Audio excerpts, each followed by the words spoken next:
My name is Cooper the House Housley, and you're watching Wrestling Road Stories.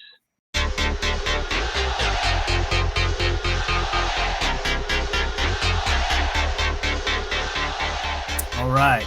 Thanks for being with us, man. And close to a day off, Independence Day, and I appreciate you joining us. Of course. Yeah, man.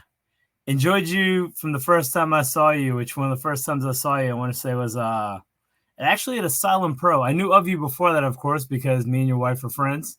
And I was really looking forward to meeting you, especially after she told me that besides being a wrestler, you do power slap. Out of Columbia, South Carolina, Cooper the House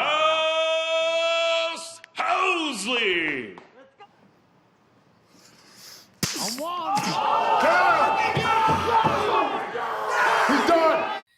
And I was like, there's no damn way that I could just stand there and let somebody slap me in the face trying to knock me out.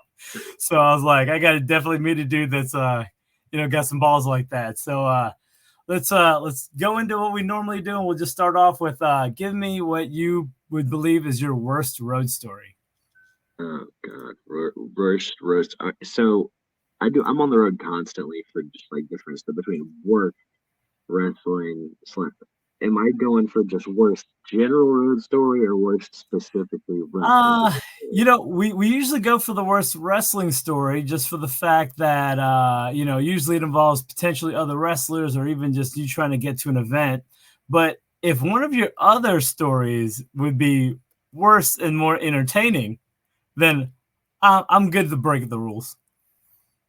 Oh, God. I mean, I'm trying to think of, like, I've had just like little stuff. Like, I drive from Charleston to Aiken, which is like a maybe 2 hour trip. I've had that go 8.5 hours before.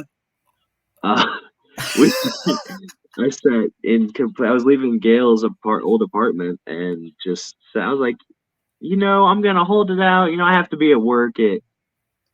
I had to be at work at like 3 o'clock, I think. So I was like, if I leave your place at 2, right at like 2.5 hours, I'll get there right at time.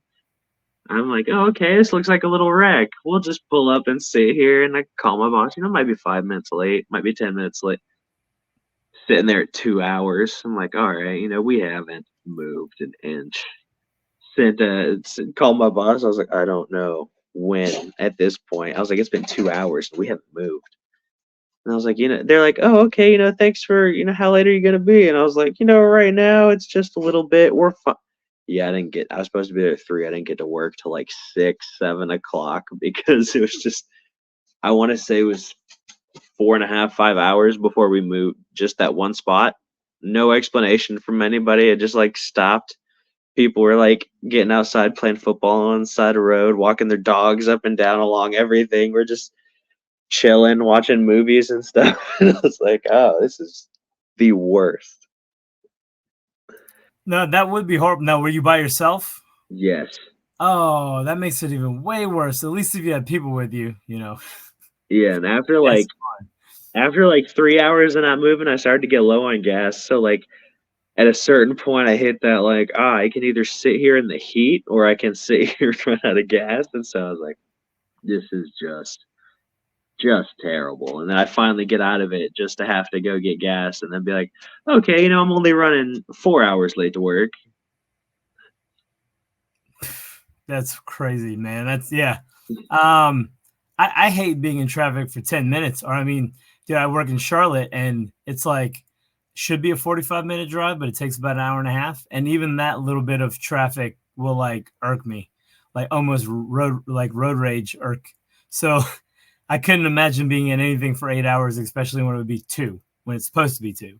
Yeah, just like, and it was a trip I was doing like once every week, once every 2 weeks. So it's not like I'm just so used to it. And then, yeah. My wife and I lived in like Lexington, Winston-Salem area when we got together, and she was in Waynesville, which is, past Asheville or Asheville. Yeah. And I would do that like, every other week, maybe sometimes only once a month. And yeah, if anything ever went wrong during that, it was just, yeah, I'd be pretty upset. So, Understood. Do you have a bad story though that involves you and some other guys traveling somewhere together?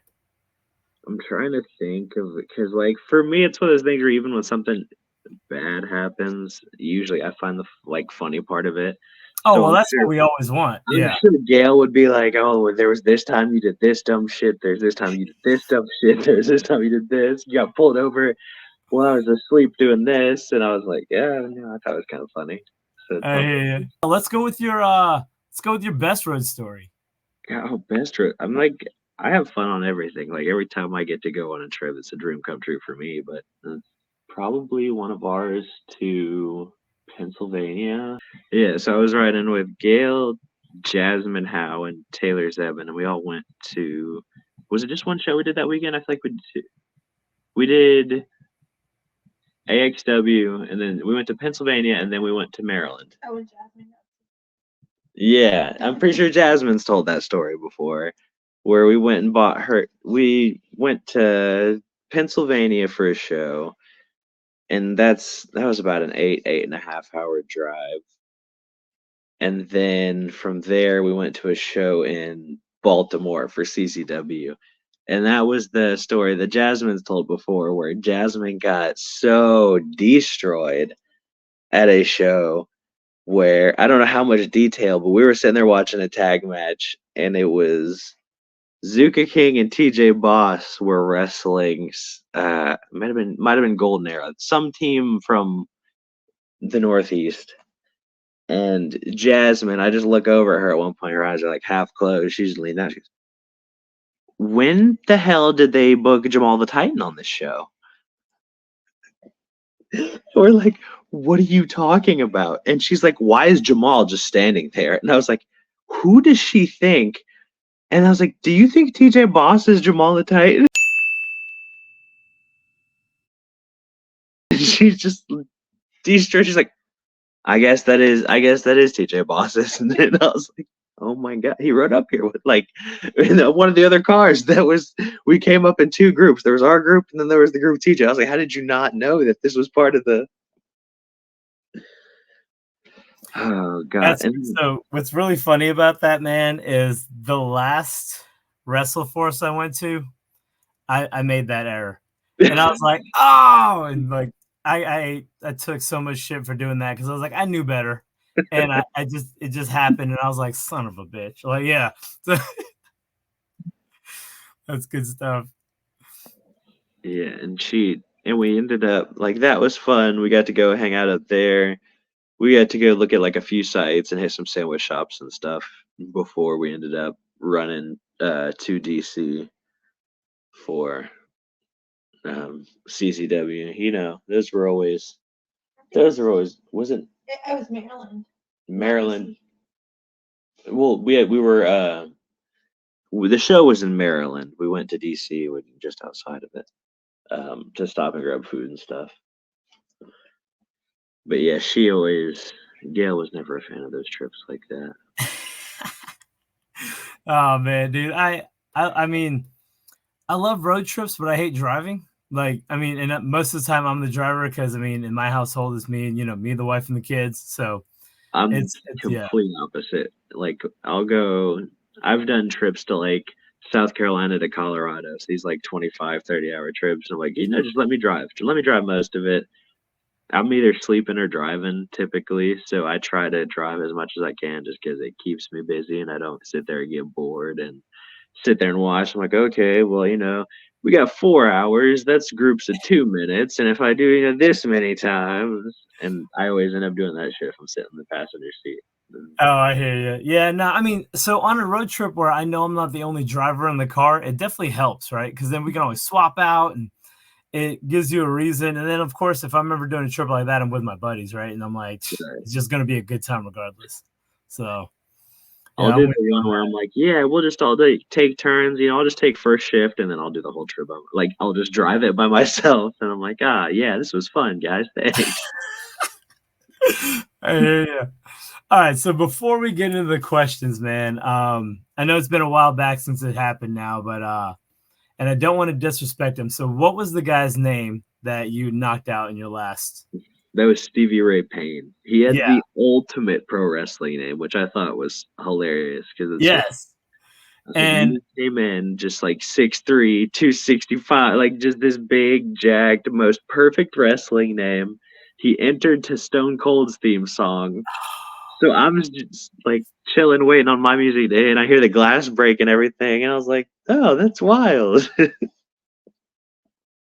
yeah, man, I've of course the one clip that's like everywhere is right is your final slap that just plants him for what felt like minutes. Oh, it Uh, was. yeah. I ended up getting told afterward. It was like close to 5 minutes that he Oh was my goodness. like he was out for a little while to the point where they normally do your little like interviews and stuff. They do it in a little hallway backstage. They ended up doing mine out on the stage while we were waiting on him to be able to get up and be good and everything. Like it hit a certain point where I was like, yeah, I'm so excited for my win. And then I look over at his coach and I was like, dude, is he any? Are we get anything yet? I'm like, this is really cool, but at the same time, you hit a certain point of like, okay, but is he good though? Like, Yeah. winning's cool, but like some of that shit gets pretty. No, pretty yeah, I understand. I mean, because you don't hate the guy, right? You guys are competing against each other, and at the end of the day, you want everyone to be okay afterwards. I mean, every once in a while, you'll get someone who's a bitch, and you're kind of like, like I'm excited to knock you out, you pussy. That's in every sport, right? So But for the most part, like Stevie was so cool. Like I'll still text him occasionally now. Like every once in a while, I'll check up, be like, "Hey, how's everything going?" Make sure everything's all good with him. But like yeah, he's super cool. I think yeah, he's no, that's finished up awesome. with. He's been rocked a couple times by some top level guys now. Like they were talking about in our fight, he had just come off he got kicked in the head, knocked out by an Olympic level. I think it wasn't judo, it was taekwondo. Oh, And now he immediately like after knocking out Stevie, he immediately got signed to UFC.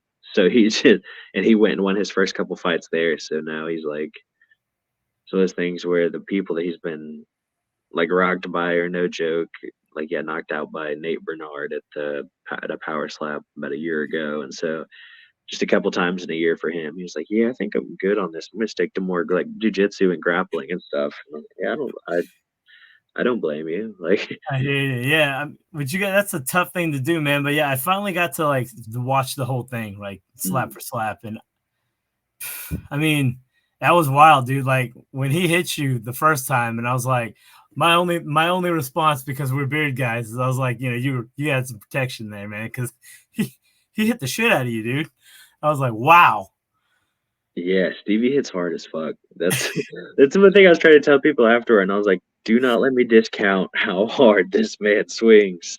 Um, Yeah. like I'll be the first to say like I have a pretty solid chin, but like even in my last power slap, I guess they're starting to think they made me tie my beard for it. So Oh, okay. um, I still ate 3 slaps from the guy and walked off and wasn't really phased by it, but it's Man. something everyone thinks the beard is some kind of magical like if you have a beard you can't get knocked out because we've never seen anyone get knocked out in MMA that has a beard. Like what? I don't. Yeah. People are wild with it. They're like it has this some kind of magical power. So they're making us tie him down now, and now I'm like, we're tying him down now, but if anything, tying him down actually turns it into padding at a certain point because you're pulling it down on your face. But Yeah. my coach and I were like, you want me to do this?" And they were like, "Yeah, you got to have it rubber banded down." I was like, "Okay, yeah, that's fine. I'll pull it into where it's actually protection now." I get So so they're now you always just gotta let it get longer and then just braid it and go in with it looking all yeah.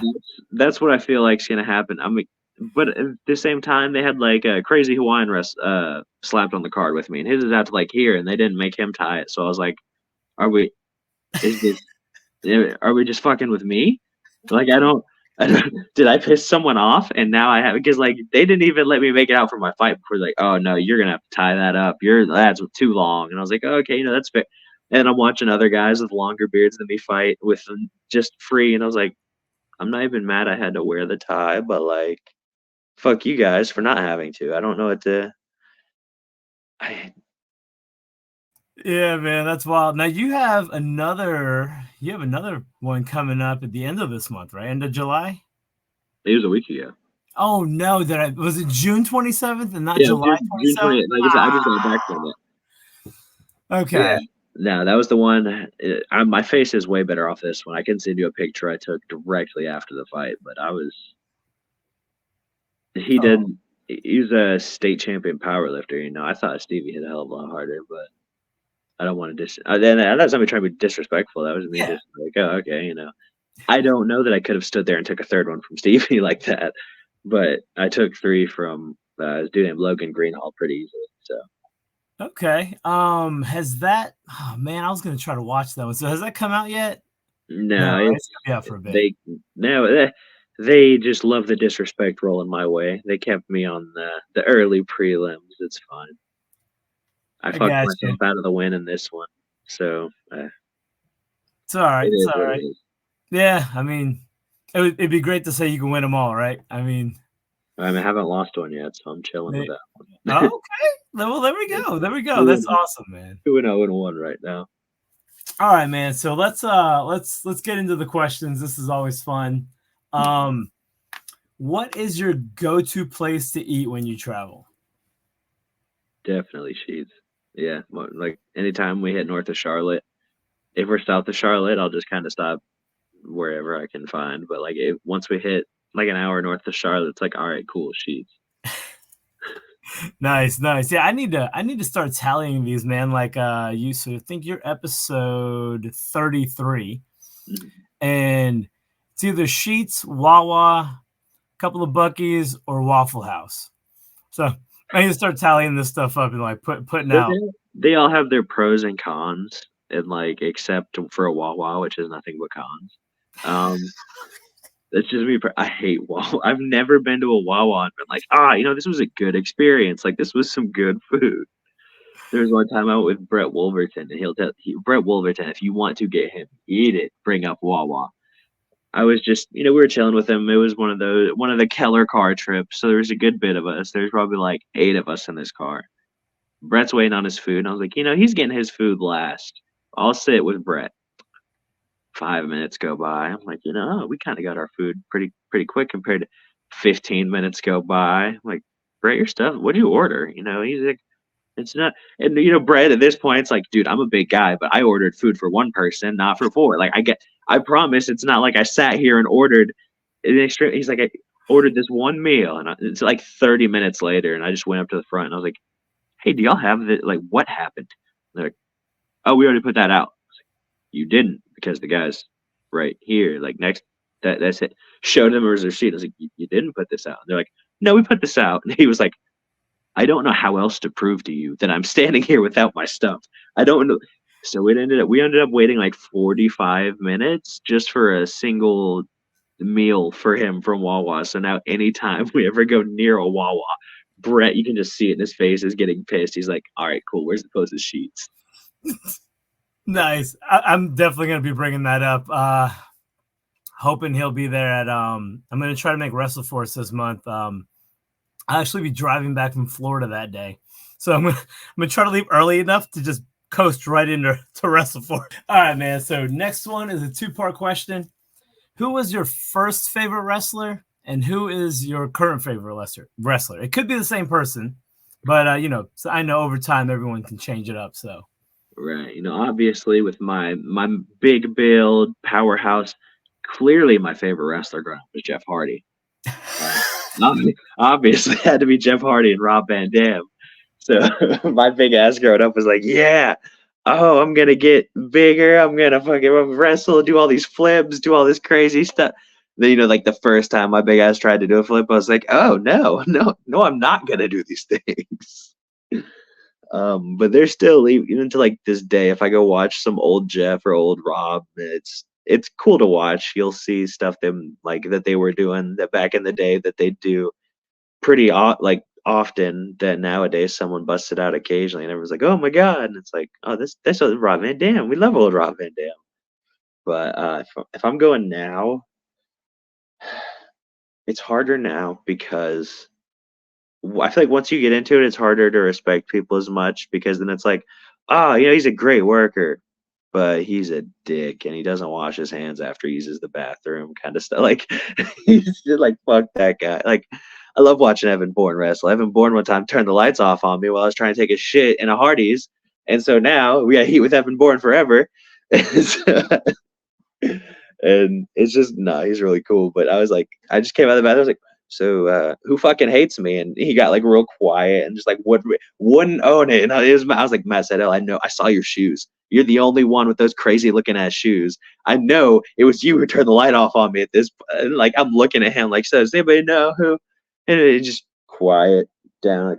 So it's not Matt Sydal. If I had to go for it today, it'd probably be someone like Jeff Cobb. Like I love watching Jeff Cobb wrestle, and he's one of those people who it's like, oh, it's slightly more believable that Jeff Cobb's big ass would take something and because he's like not completely human, and so it's one of those things where like Jeff Cobb to me is that perfect like mix of power and athleticism and just fun as hell to watch. Knows how to sell a movie. I can totally, I can see, I can understand that one because some of the things he does just is so impressive. Like, what did I see? There's a clip that went around a while back where he like tossed somebody in the air. Oh yeah, with the pop up, grabbed him on the way down, and I was just like, how strong do you have to be? Because the dude that he tossed in the air, it's not like he can float back down to be grabbed, right? He's just grabbing. Relax.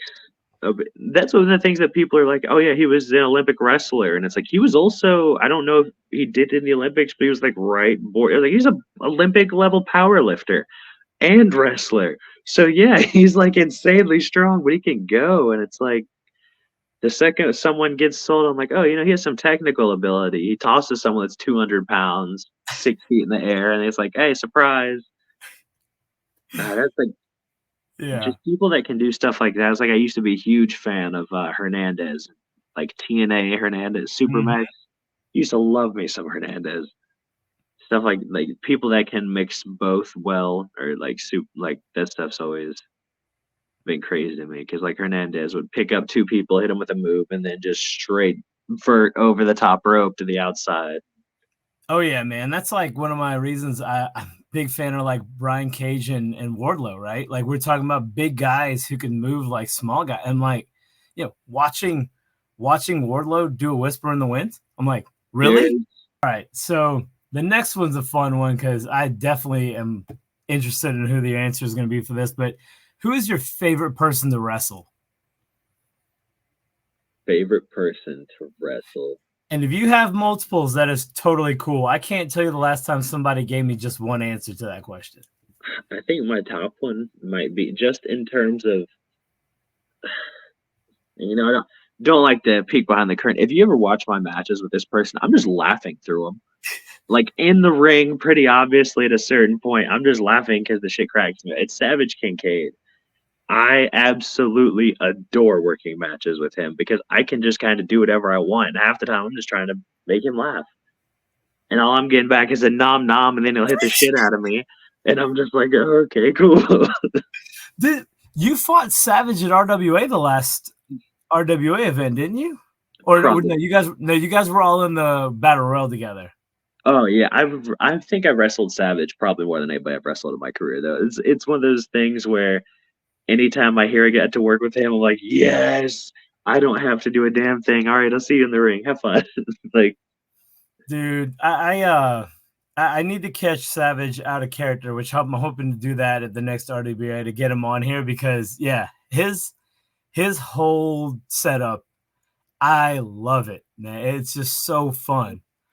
He's the biggest sweetheart in the world. It's hilarious talking to him. And he's like, he's one of my favorite people to work with. He's one of my favorite people to travel with. Like I'll just be sitting there and he'll be real quiet, and then all of a sudden you'll just hear the most like fucked up song coming out of his phone, and you look over and you're like, what is? And he's just sitting there laughing his ass off, waiting on you to look over, like like a little kid. And it's like, what is that noise? It's like, I don't understand. He used to get Gail with a couple all the time, or like Gail and I were at a show one time, and she's looking at her phone and she's like, Kincaid's across the room. Why did he just text me? And it's like picture message, picture message, picture message. And she's like, Dick Clark, Dick Cheney. And she's like, are you just sending me a bunch of dick pictures? And he just is over there cackling like a schoolgirl in the corner. He goes, yeah, you knew what I was doing. Oh, I gotta love a humor like that. That's great.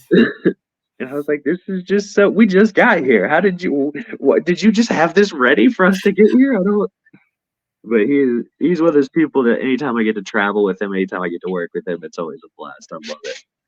That's awesome, man. I love that answer. Yeah, he's such a fun, like his character is so fun, man. And like he can easily like, turn it on when you guys are wrestling. And I've seen him wrestle people, and I'm like, you can't underestimate, like when you see a dude like him coming in the ring, man, it's like even though he's a big cat, like you cannot underestimate him when you start seeing him move. Yeah. So it's like he's gonna hurt. He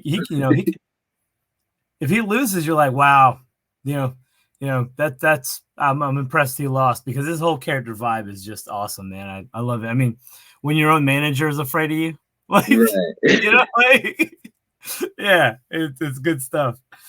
All right, man. So next question is, do you have a Ricky Morton story? Oh God, I have. Yeah, I have You have any you can I got a tell? couple of Ricky Morton Yeah. stories. Probably, I was the very first time I ever met him, and obviously he said this is a joke. Ricky Morton would never do anything illicit, never in his life. Good Christian man. We all love Ricky Morton. Ricky Morton can do no wrong. First time I ever met him, I'm sitting there and I'm like, this is match. This is one of my first 10 matches ever. And so, I'm pretty nervous. We're about to go for a battle royal. It's like the first battle royal I've ever worked. And I have like my pre-workout. I'm putting it in my bottle and mixing it up. And I just look, and he looks just bewildered. And he's like, son, what the hell is that? And I'm like, oh, it's pre-workout. Like gets you, amped up before before whatever you're gonna do. And he just goes, pre son, you ever heard of cocaine? And I was like, you what? Ricky no, not before. And he goes, nah, I'm just messing with you. And I was like, oh, okay. I thought you were. He goes, no, cocaine. That's a nasty habit, terrible drug. I just love the way it smells. And I was like, okay, what? No.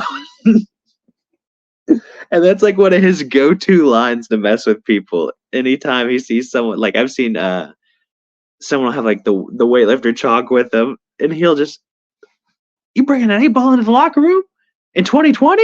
In the 2020, and he's one of the funniest cats. Was it the last WrestleCade? He worked a battle royal, and this is only one I got secondhand information on, because anytime I go to WrestleCade, for me that's a vacation. I'm not going there to work. I'm not going there to get booked. I'm going there to get torn up with my friends. And so we were watching the last one, and someone has this, I couldn't even tell you who it was, this wonderful, bright, excellent idea. Hey, I'm in a battle royal with Ricky Morton. I'm going to chop him. And I'm going to hit him hard. So you just see Ricky stop. What the hell?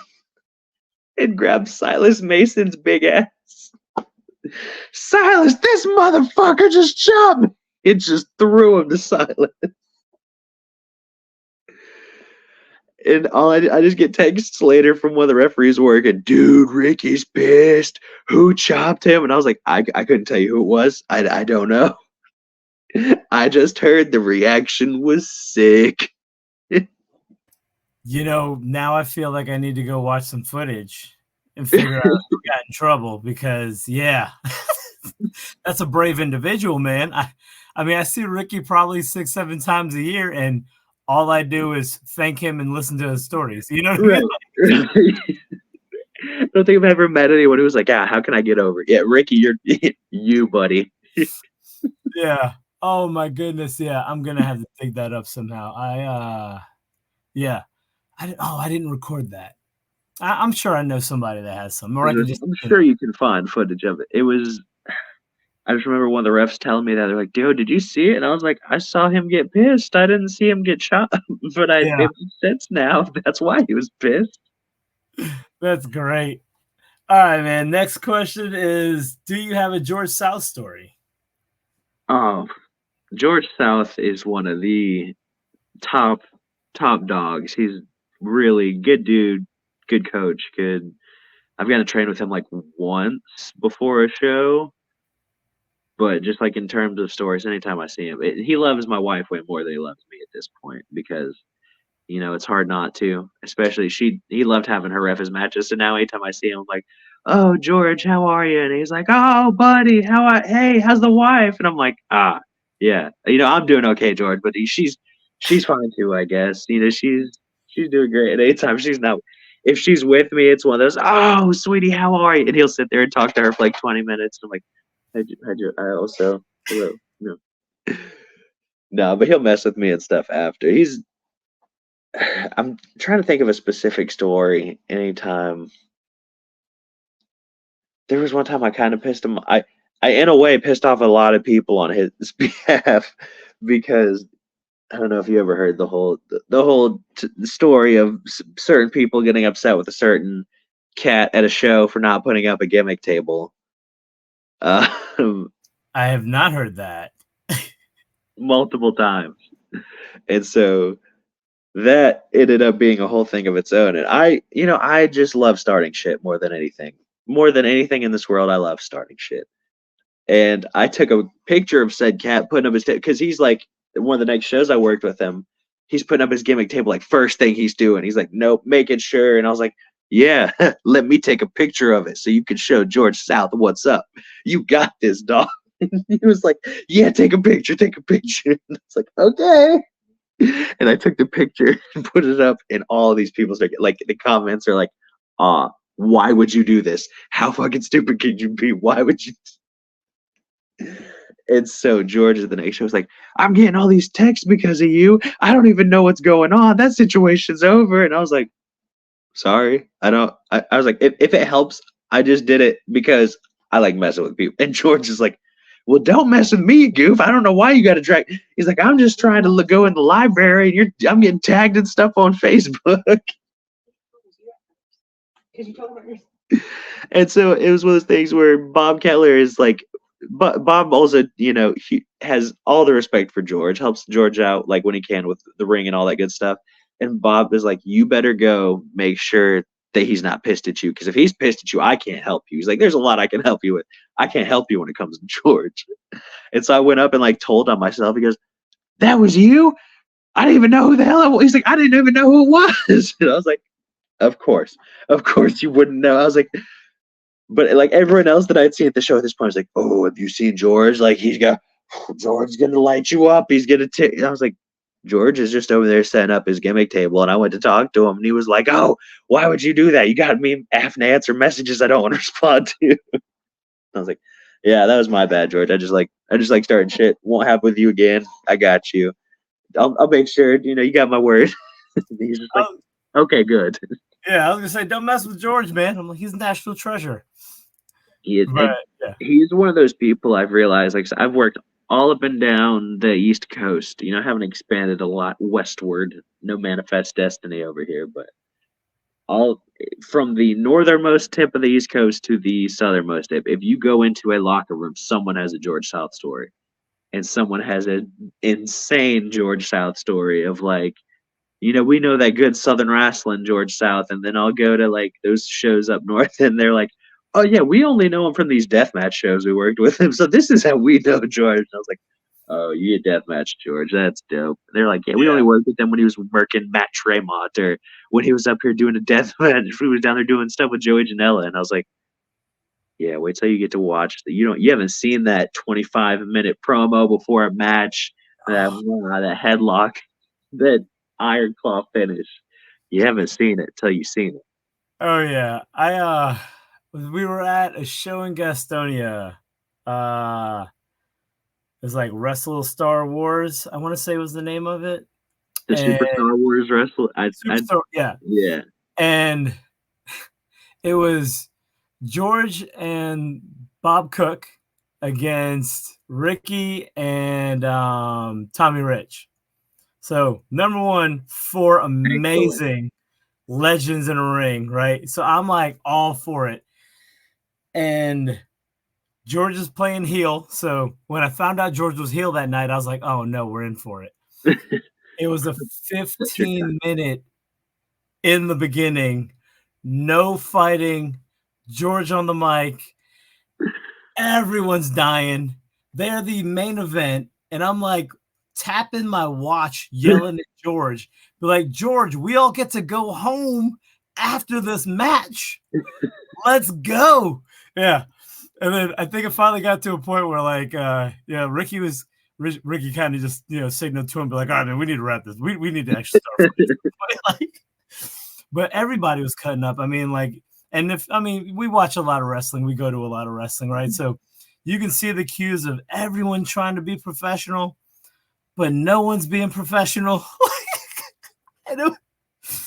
We're just dying. I'm sitting there. I was with Brittany Marie was sitting next to me, and we're just almost in tears with George just doing this thing. But yeah, gotta love it, man. Nothing I love more than someone who just goes way over their time. Absolutely nothing I love more. And there was one of those trips up to one of those companies up north. I won't say the exact. Well, no, I'll say it because I guess it doesn't matter. It's been long enough. We were at a CZW show. I'm watching this match. And there's nothing I hate more than going to a show and watching really, really bad wrestling for someone who I don't work for. Because then I'm like, oh, I'm better than him. I'm better than him. Why am I not here? Like, you wonder why are you not booking me? And one of the things I pride myself on is I can take a time cue. I'm not gonna sit here and I get out of breath. I don't want to be here too long. And so I was watching a match. I think they were maybe supposed to go like 10 minutes. 12 minutes hits. Hey, like they're yelling from the crowd at this point. Like the booker, the owner of the company, like one or two other people are just like in the back, like clapping, pointing at the thing, because there's only the crowd only sits in. We were in Havre de Grace, Maryland, so like the crowd sits all in like one spot. Like it's almost like watching it on a stage kind of deal. So you can only really watch from one spot. And they're like, yo, if you're looking at the crowd at any point, you can see these people just like standing up, like hey, 15 minutes hits. Wrap it up. Like they're just they're mad, they're getting pissed, they're starting to walk up near the guard. Like we had like 18, 19 minutes in this match, and DJ Otis, go home. What the fuck? He's just pissed at this point, screaming to where anyone can hear. And I'm just sitting in the crowd back near him, and I'm like looking over at him, trying not to cry, laughing. And it's just go home. And then they finally finish up, and they have to walk past where he's sitting to get back to the back. And they don't make it halfway.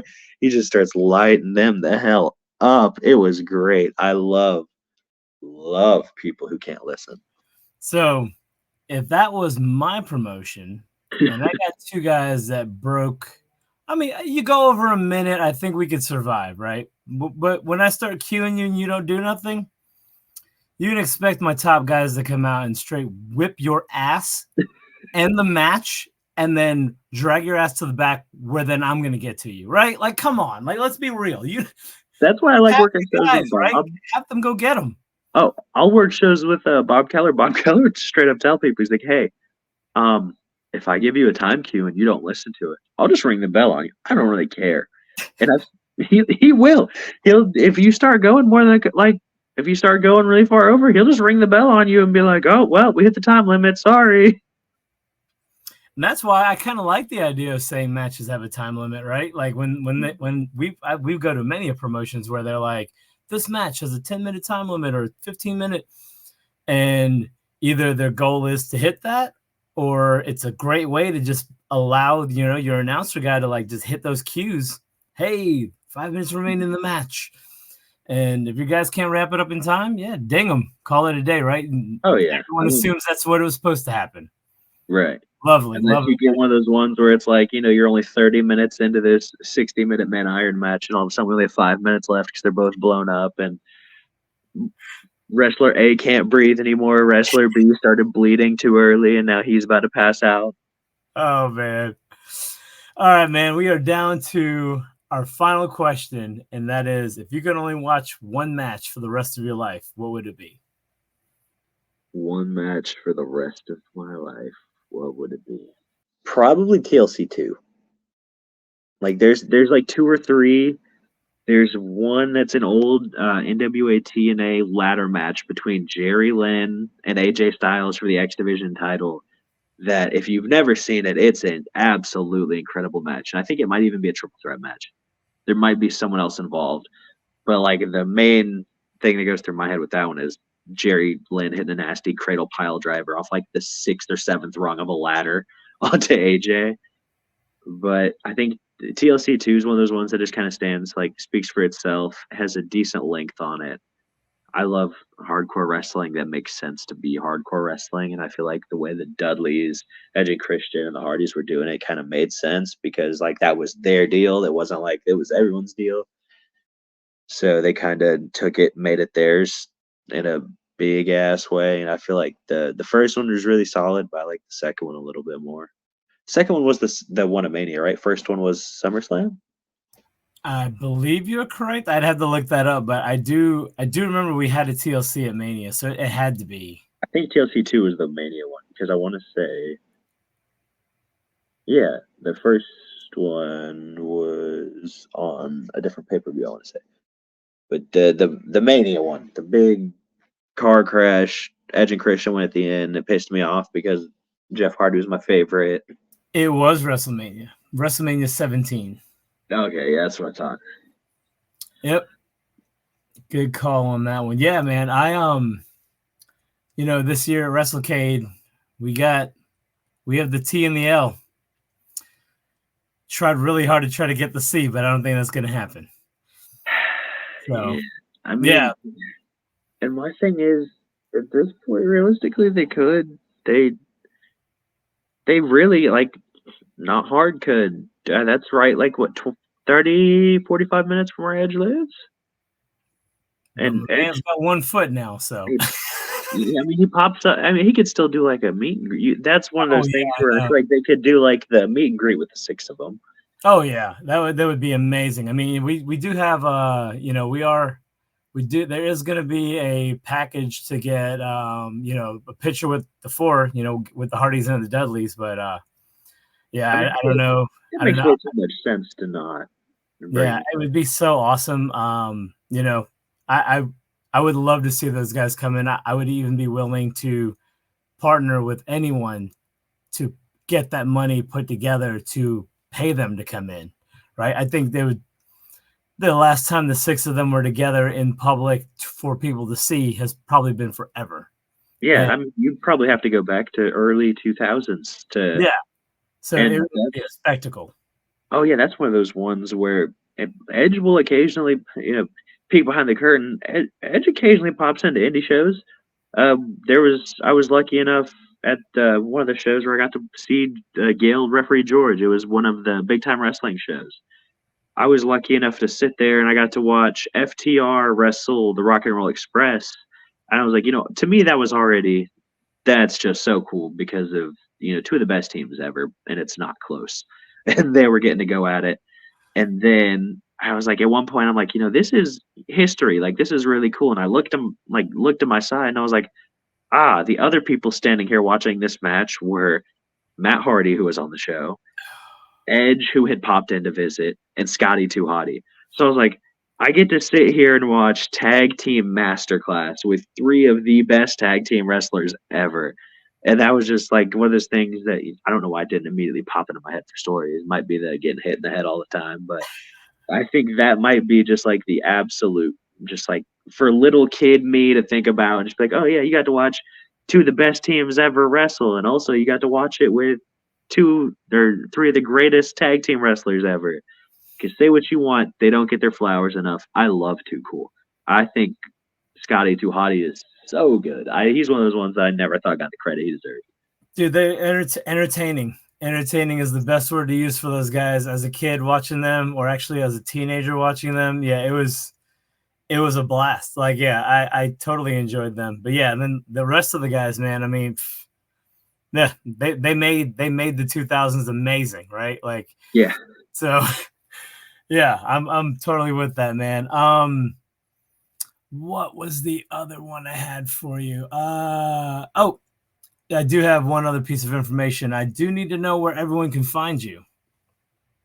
Everyone can find me on Instagram at Cooper Housley, on X or Twitter at Housley Cooper, and Facebook. I think it's just Cooper period Housley or just Cooper I'll first look name, it last up. name. Yeah, Yeah. they'll be thrown across the bottom, man. I'll get those up there for sure. And then we were messaging. I saw that Power Slap has a deal with Leaf. Yes.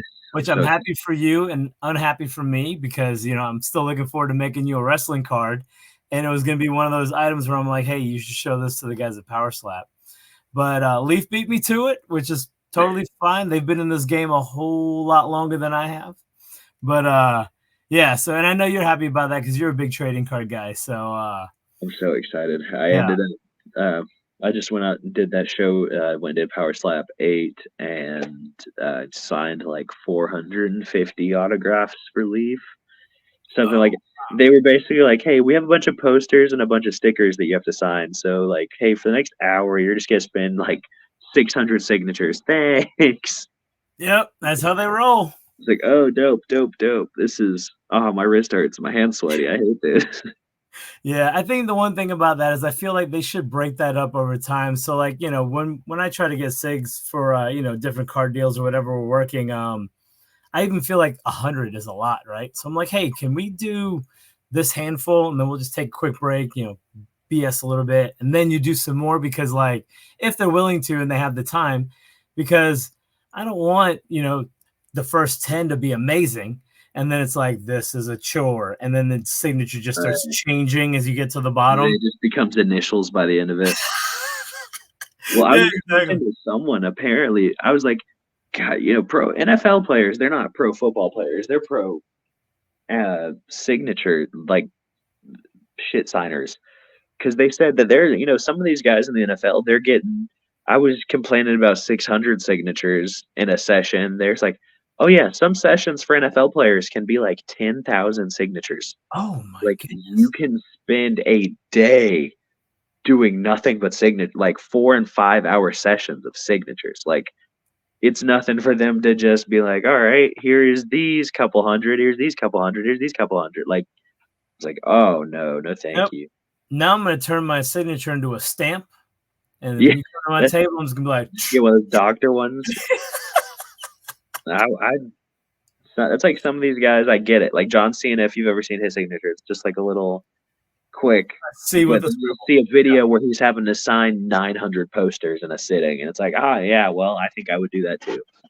Oh yeah, man. Like JSC was saying, I'm glad my signature is only 3 letters because he'll power through that. And I'm like, you know what, man? If I sign anything, I'm just gonna go with Dan. Like boom, done. Yeah. So yeah, I'm with that, man. So yeah, happy for you on that level, on all levels, as a as a friend, as someone who's gonna want one of those, as you being a fan of cards, right? Like it's just all around, like so proud and so happy for you, man. So I look forward to seeing what else you come up with and do.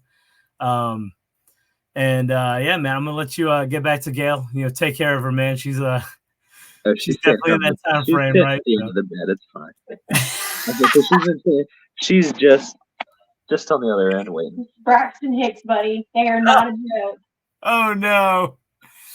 Oh man. They're not a fun time. Do not recommend. 0 out of 10 stars. Awesome, man. Are you doing RWA by chance this month or?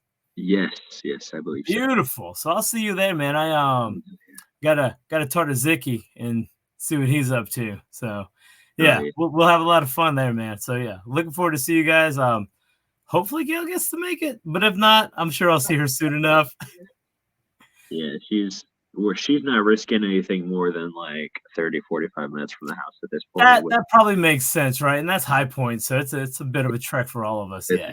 3 for like 2.5, 3 hours for us, and her ankles are all swollen, and she's I'd rather her I miss her when I'm not traveling with her, but I'd rather her stay home than be like, hey, no, I'm gonna miss you. Come be miserable all day with me. Yeah, no, I totally understand that, brother. When my wife was pregnant, it was the same. I was like, hey, I'm gonna go do this thing. I'm like, I got my phone on me. It's pretty much connected to my face. I was like, you let me know if you need me at all, and I'll be there. Oh, Yeah. that's the worst with the job I have is like I work in schools that aren't like most of them aren't finished. So there's no reception in half the buildings I work in. So I'll be like, "Hey, I'm gonna be working 3 or 4 hours away. If you need me, call me, but I may not be able to answer the phone, but I'll call back as quick as I can." Yeah, I hear that, man.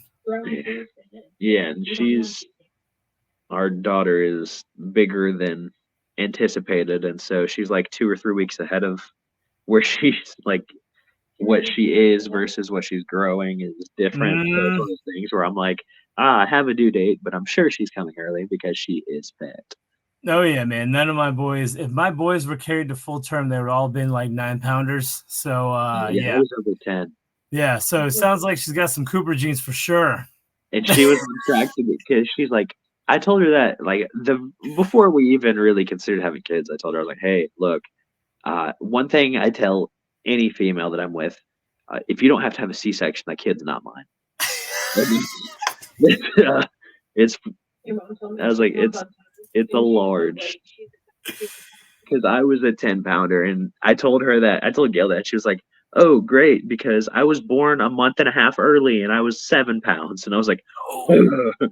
So you gonna Yeah. have a fat, I was like, this baby's gonna be fat as shit. Duh. Oh man, I cannot wait to see pictures, man. I'm telling you, it's gonna be this little chunkster, man. This is gonna be awesome. Oh, that's exactly what we're anticipating. We're gonna just the full. Yeah. Boy, just want to bite them. Yeah, I'm with it, brother. For sure. All right, man. Well, you guys have a great night, a great 4th, and I look forward to Thank seeing you you. soon, buddy.